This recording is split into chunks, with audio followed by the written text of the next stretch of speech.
We got the semi ready. Tractor and grain cart. Dump truck's ready.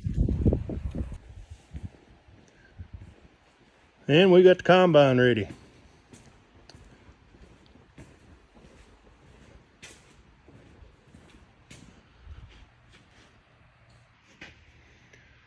And I'm ready.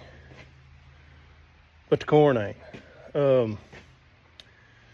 It's a little early for us to be starting, but as dry as it's been, we thought we could get started this week. And the moisture today in the hand checker was 16. So time we run it through the combine, it's going to be 17 or better. So it's not, the price ain't there to dry it down in the grain bins, use the electricity.